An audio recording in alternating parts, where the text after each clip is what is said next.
तो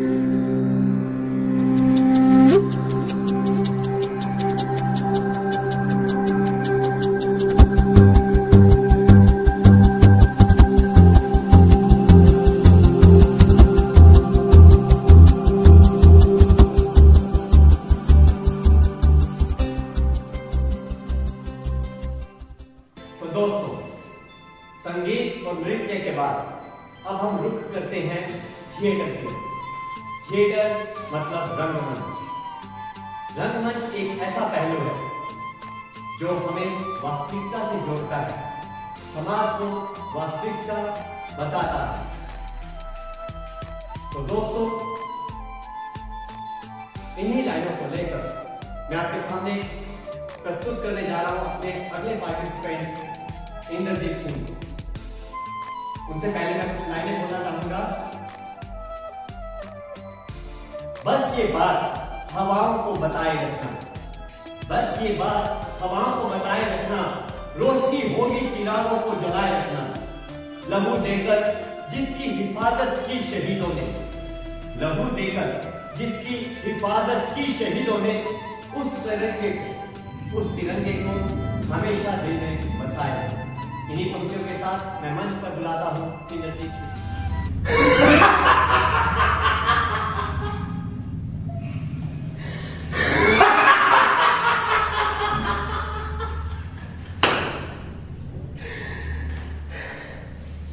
सुना है अंग्रेजी हुकूमत अच्छी तरह से डर चुकी है।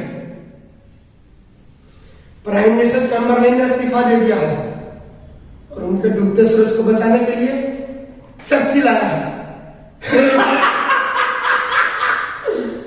चर्चिल हो या चैम्बरलेन, दोनों एक ही थाली के चट्टे बट्टे हैं। आपने बताया था ना, सुभाष चंद्र बोस जी ने जब मेरे नाम का जिक्र रामगढ़ में किया तो पूरा रामगढ़ उधम सिंह जिंदाबाद, राम मोहम्मद सिंह जिंदाबाद के नारों से गूंज उठा था। कमाल के आदमी है सुभाष चंद्र बोस जी। मुझे नहीं लगता ज्यादा दिन कांग्रेस में रहेंगे। फिर पता चला देश के सितारे गांधी प्यारे को जब ये बात पता चली तो उन्होंने माइकल एडवाणी की मौत पर अफसोस जाहिर किया और उन्होंने कहा, एक इंसान के पागल होने से हिंदुस्तान की राजनीति पर फर्क ना पड़े। महान आदमी है देश के सितारे गांधी प्यारे, देश के रहनुमा, देश की आवाज। मैं उनको आज भी सलाम करता हूं और अर्ज करता हूं, हिंदुस्तान को अंग्रेजों से और हिंदुस्तानियों को गरीबी से आजादी दिलवाइए। ये वक्त चुप रहने का नहीं है बाबू। रही बात व्यक्तिगत सत्याग्रह की, तो अकेला चना बाढ़ नहीं तोड़ सकता और आप अलग अलग रास्तों की बात कर रहे हो। क्यों? हमारी मंजिल नहीं।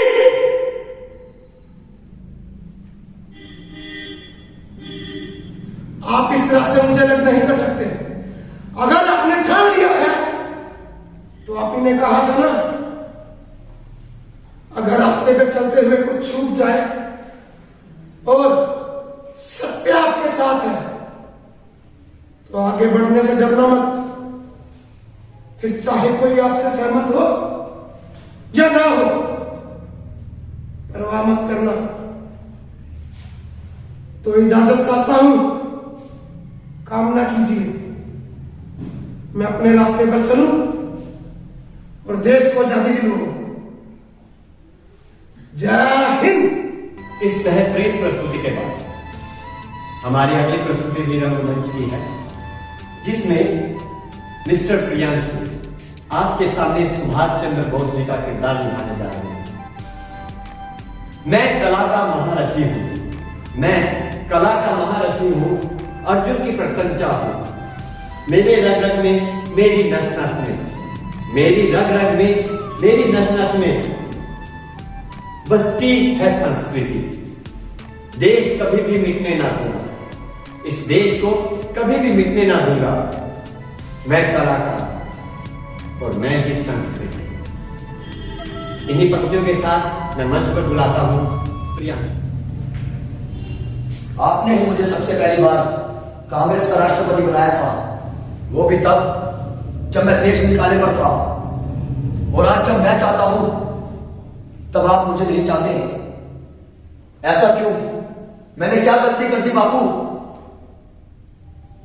मैं मानता हूं हम सबको अपनी आत्मा की आवाज सुननी चाहिए, लेकिन मुझे ऐसा लगता है कहीं आपको डर है, कहीं मैं अकेला ही ना लौट चलूं, इसलिए आप मुझे चाहते हैं कि वो इस्तीफा दे दें। अहिंसा एक समय का बहुत बड़ा हथियार था, लेकिन वो वक्त शांति का था। आज जब पूरे देश में जंग के ढोल बज रहे हैं, तो आप मुझे बता रहे हैं कि अहिंसा की बांसुरी कौन सुनेगा? क्या आपको ये नहीं लगता कि अगर हमें विश्व युद्ध का सहारा लेकर अंग्रेजों को बाहर नहीं निकाला तो इससे अच्छा मौका हमें फिर नहीं मिलेगा? क्या आपको ये लगता है कि हम जंग समाप्त होने के बाद उनसे लड़ेंगे? पर पहले वर्ल्ड वॉर के दौरान गवर्नमेंट की मदद की थी, पर हमें बदले में क्या मिला? जलियांवाला बाग।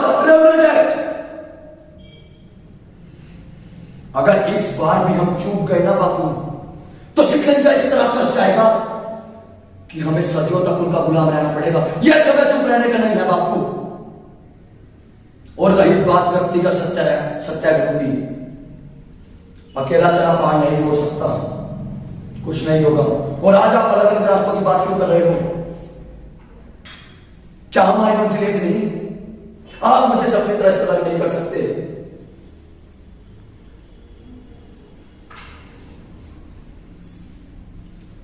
मैं मानता हूं चाहे आप मेरे रास्ते से सहमत नहीं हैं, पर आप मुझे इजाजत दीजिए और कामना कीजिए कि मैं अपने तरीके से देश को आजाद करा सकूं।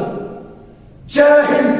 प्रियांशु शर्मा की इस प्रस्तुति के बाद अब हम आपके सामने रंगमंच की एक और प्रस्तुति रखने जा रहे हैं, जिसे पेश करने जा रहे हैं मिस्टर अजय। कुछ लाइनें बोलना चाहूंगा मैं आपके समूह। मैं आईना हूं, आईना ही रहने दो मुझे। मैं आईना हूं, आईना ही रहने दो मुझे। तेरे रंग देखूंगा तो मैं सतरंगी हो जाऊंगा। सोने पर सुहागा होगा, देश मेरा फिर सोने सा होगा। मैं रंगमंच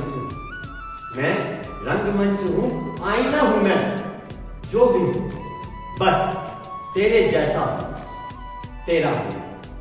इन्हीं पंक्तियों के साथ मैं मंच पर बुलाने जा रहा हूं मिस्टर अजय।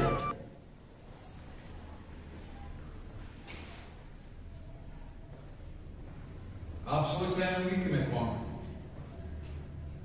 इतना उज्जवल, इतना स्वच्छ, इतना निर्मल, इतना कोमल, इतना पारदर्शी, इतना आत्मनिर्भर, इतना दृढ़। तो मैं बताता हूं कि मैं भारत, आपका भारत, सर्वप्रिय,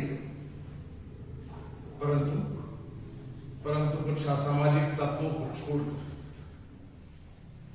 मुझे कई वर्षों तक बेड़ियों में रखा गया।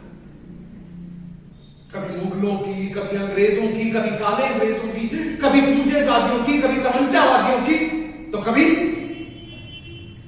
आतंक संरक्षित लोगों की। मैंने अपने आप को हमेशा बंधा, चकरा, बंधकी पाया, पर मैं तो ऐसा ना था। I was the symbol of prosperity. सोने की चिड़िया कहते थे लोग मुझे। तो फिर पर कौन ले गया सोने की चिड़िया के पंख?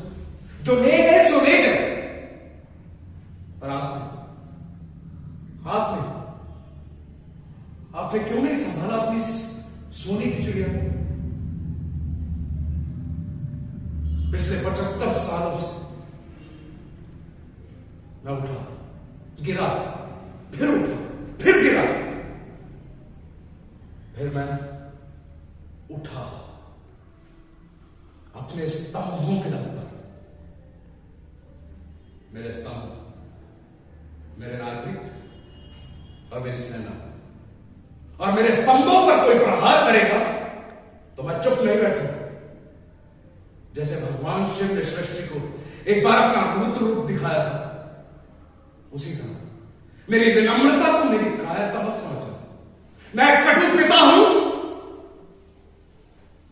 तो अपनी संतान का संरक्षक भी हूं। मेरी संतान को संताप दोगे तो मैं आपके घर में घुसकर आपके आराम गृह में आपका ऋण ब्याज के साथ चुकाऊंगा, जो मैंने चुकाया आपके घर में घुसकर। मैं सुदृढ़, दृढ़ निश्चय, आत्मनिर्भर हूं। मैं नया भारत, मैं गांधी भी तो मैं भगत सिंह भी हूं। मैं कभी राजगुरु हूं तो कभी सुखदेव हूं। मैं कभी राम प्रसाद बिस्मिल हूं तो कभी चंद्रशेखर आजाद हूं। तो मैं कभी आज का विक्रम बत्रा भी हूं, जो कहता है ये दिल मांगे मोर। मुझे याद है मेरे वीर जवान हमेशा कहते हाउस द जोश, और मैं अपनी अंतरात्मा से कहता हूं कि इट्स हाई। तो स्मरण रखिए, मैं आपका भारत, नया भारत, आज द डिजिटल इंडिया।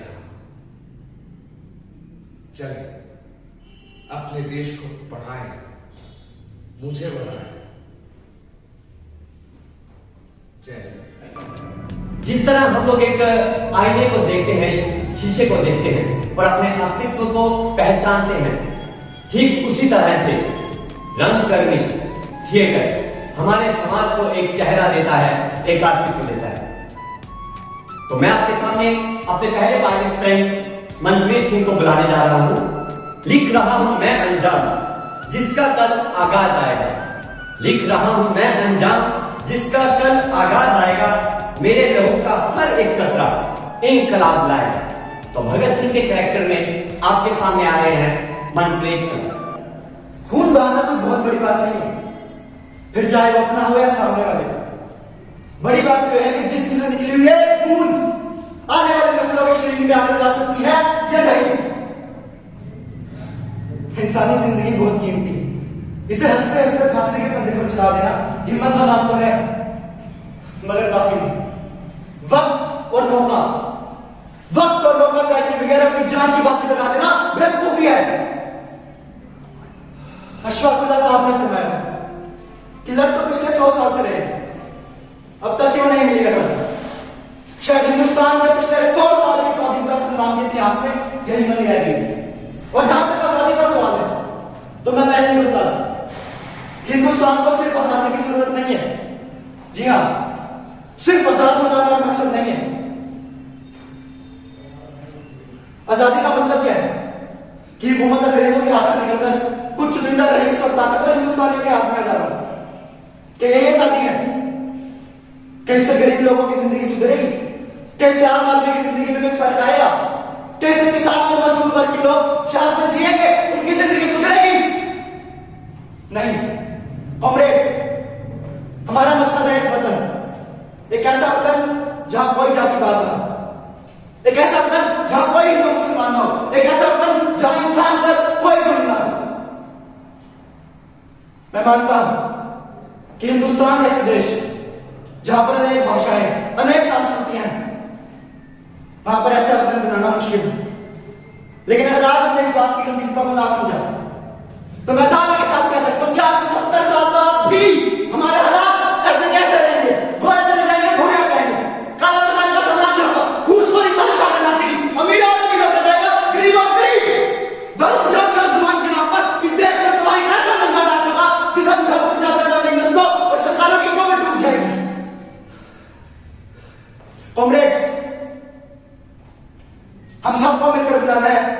एक समाजवादी बना, और ये हमारी पार्टी के नाम में साफ झलकना चाहिए।